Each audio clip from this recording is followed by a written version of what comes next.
That Tuesday was the day the invitations went out.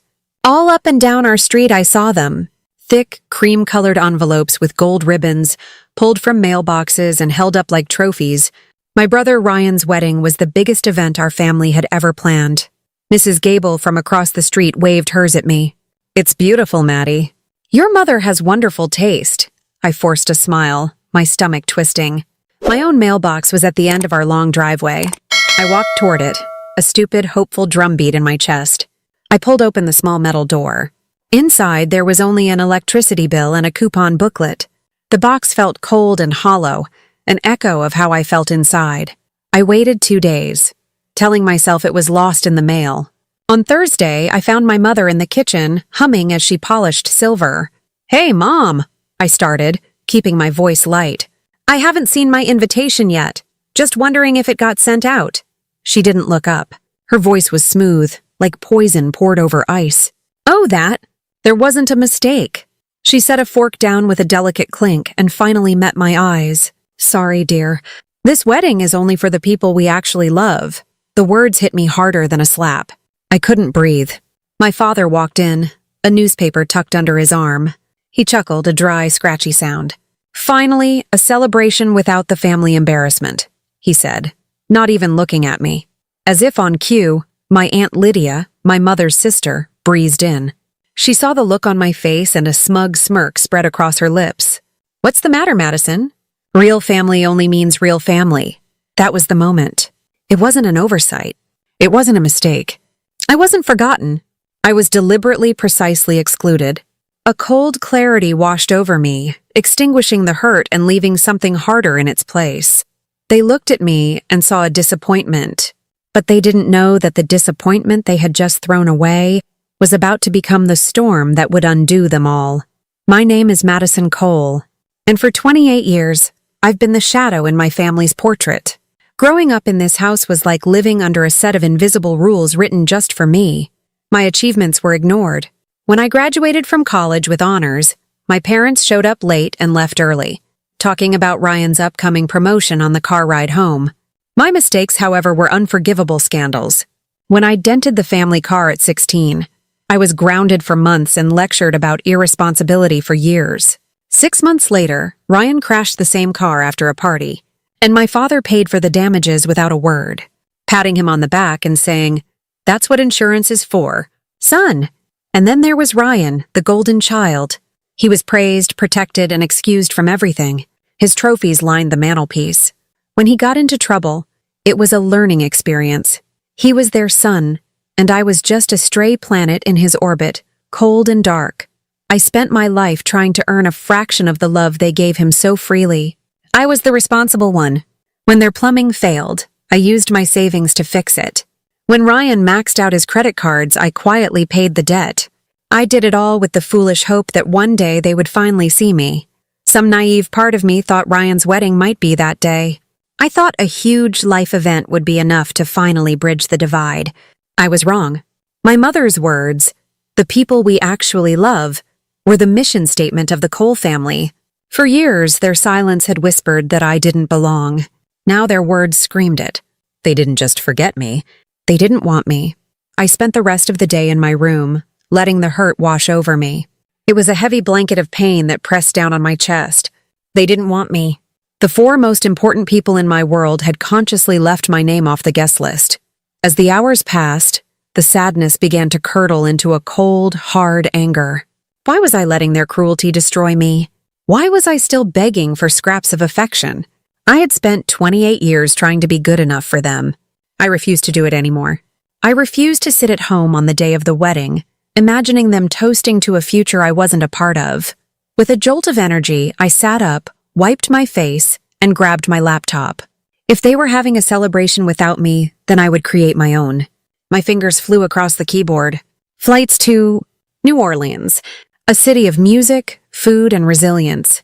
Without a second thought, I clicked on the first flight I saw. I entered my credit card information, the numbers I had used so many times to bail them out, and this time I used it for myself. The confirmation email popped up. Madison Cole. Confirmed. A strange calm settled over me. I pulled my suitcase from the closet and began to pack. A few dresses, comfortable shoes, a good book. With each item, I felt lighter, leaving behind the weight of their expectations. Finally, I picked up my phone. A text from my mother. "Don't forget to take out the trash tomorrow morning." I wasn't real family, but I was still the help. I held my finger over the power button and watched the screen go black. As I zipped my suitcase shut, I made myself a promise. I would never again beg for a seat at a table where I wasn't welcome. The moment I stepped off the plane in New Orleans, the air felt different, thick with humidity, alive with the smell of magnolias and the sound of distant music. It was everything my sterile, quiet home wasn't. I checked into a small hotel in the French Quarter and walked out into the night with no plan. For years, my life had been structured around my family's needs. Here, there was only me. I wandered through jazz bars on Frenchman Street, letting the sound of a saxophone wash over me. No one knew me. I wasn't the scapegoat daughter or the invisible sister. I was just a woman in a bar. The next day, I explored. I ate beignets covered in powdered sugar and tasted gumbo from a street vendor. I joined a Zydeco band playing in a public square, pulled into the crowd by a kind old man. I was clumsy at first, but soon I was laughing, spinning with strangers who saw me, not a label. Each step I took was peeling away a layer of pain. While I imagined them posing for photos under crystal chandeliers, I was standing under flickering gas lamps on a cobblestone street.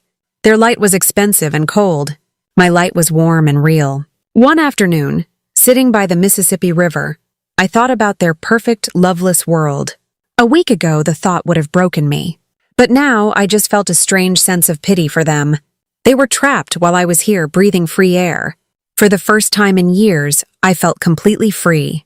On my third night, I was sitting at a quiet outdoor cafe when my phone buzzed. I'd turned it off airplane mode to check the weather and forgotten to switch it back. I saw Ryan's name and ignored it, but then it buzzed again and again. My screen lit up with a flood of notifications. First, a text from Ryan. "Wedding canceled. We need you. Please help." Then from Mom. "Maddie, we were just joking. You know how our sense of humor is. You belong with us. Please help fix this." From Dad. "It's just money. Family helps each other. Don't be dramatic." And finally, from Aunt Lydia. "If you cared about your brother at all, you wouldn't let his big day fall apart over a little misunderstanding." I stared at the screen, the wine turning sour in my mouth. The whiplash was staggering. A few days ago, I was the family embarrassment. Now I was the one they needed. Now I was family again. The family they only claimed when they wanted something. I leaned back in my chair and laughed. It was a sharp, incredulous sound. They had assumed that even after being shunned, I would still be their safety net, so desperate for their approval that I would come crawling back to solve their problems. A week ago, I wasn't family. Now I was their lifeline. And for the first time in my life, I was going to let them drown. I let their calls go to voicemail for an hour before walking back to my hotel. Standing on my balcony, I finally decided to answer Ryan's 10th call. "Hello?" I said, my voice steady. "Maddie? Oh, thank God!" His voice was a frantic, cracking mess. "Maddie, you have to help us. Everything is falling apart." He explained that there was a mix-up with the final payment to the venue. They had to pay by the next morning, or the wedding was off. "Maddie, please," he begged. "We need $20,000 to clear the venue debt. If we don't pay it, everything's ruined. Please, you can help us." There it was. For years, I had been their emergency fund, the family bank they turned to when their lifestyle outpaced their income. I laughed, a low, cold sound. "Funny," I said. "I thought I wasn't real family." A heavy, damning silence stretched between us. I didn't mean it like that," he finally whispered. "Yes, you did," I replied, my voice flat and final. "You all did. You made it perfectly clear where I stand. I'm not family enough for a seat at your wedding, but I'm family enough to pay for it? Is that how it works?" "Maddie, it's not like that." He started, but I cut him off. "It's exactly like that, Ryan. I am your solution, not your sister. When was the last time any of you called just to ask how I was?" More silence. He had no answer. "You don't need my help," I said calmly. "You have your real family. I'm sure you can figure it out." He started to plead again, but I was done. This time they would get nothing. "I have to go," I said. "Enjoy the wedding if it happens." And I hung up. After the call, I let go. I didn't worry or feel a shred of guilt. I turned my phone off again, went out, and lived my life. The next day, what would have been Ryan's wedding day, I woke up late and ordered room service. As I sat on my balcony sipping coffee, a friend from my hometown sent me a screenshot from the wedding venue's Facebook page. The post was polite, professional, and devastating. Due to a failure to meet financial obligations, the Cole-Thompson wedding scheduled for today has been canceled. We wish both families the best in resolving their internal matters. It spread like wildfire. Our town wasn't huge. Gossip traveled fast. The illusion my parents had spent a lifetime crafting, the image of the successful, prominent Cole family, crumbled in hours. They weren't pillars of the community. They were people who wrote bad checks.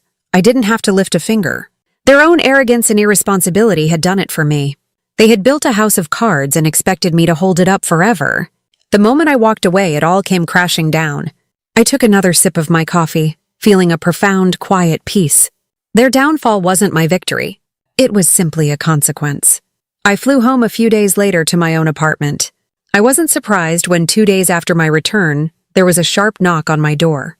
It was Aunt Lydia, looking frazzled and defeated. I opened the door but blocked her from entering. Her expression shifted to a fake sweetness. "Madison, sweetheart," she began. "We were so worried. I was on vacation," I said flatly. "Well, your timing was terrible. Your brother is heartbroken. Imagine the shame of this." She looked at me, her eyes pleading. "Imagine the shame if the wedding doesn't happen." I tilted my head, my expression calm. "Imagine the shame," I said softly, "when you realize your words about real family were the reason I wasn't interested in fixing your mess." She blinked, speechless. For the first time, Aunt Lydia had no comeback. She stared at me, then turned and walked away. That night, Ryan called, his pride stripped bare. "Maddie," he said, his voice hollow, "I know we hurt you, but you don't understand.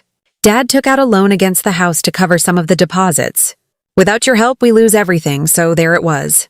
It was never just about a wedding. It was about their entire life of debt and denial." I listened, and I felt nothing but a vast, empty distance. "Then you'll finally understand how I felt for my entire life," I replied, my voice calm and final. "Invisible." I hung up the phone. In the days that followed, their desperation curdled into rage.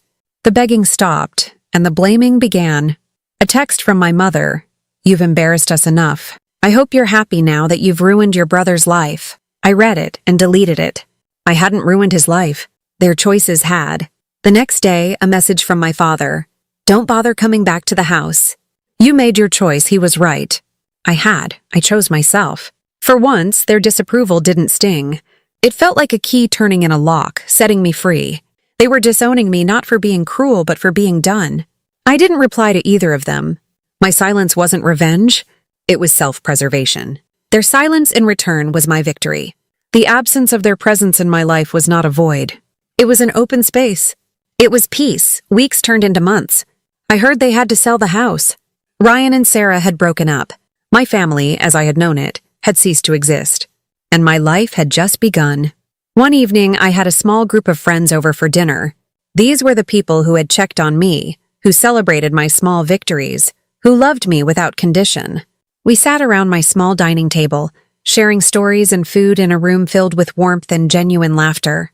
My friend Clara raised her wine glass. "A toast," she said, her eyes finding mine. "To chosen family. The ones who show up no matter what." "To chosen family," they echoed. I smiled, a real unburdened smile. In that moment, surrounded by simple, profound love, I felt richer than my parents had ever pretended to be. Later that night, I posted a photo from the dinner. A glowing table, genuine smiles, no masks. I wrote a simple caption. "Real family isn't defined by invitations. It's defined by love." I knew, somewhere in their quiet house filled with regret, they would see it. They would see me happy and thriving. And for the first time in my life, I knew their silence wouldn't hurt me. It freed me. If you've ever been excluded by the people who should have loved you most, share your story below. Sometimes the best revenge isn't revenge at all. It's peace.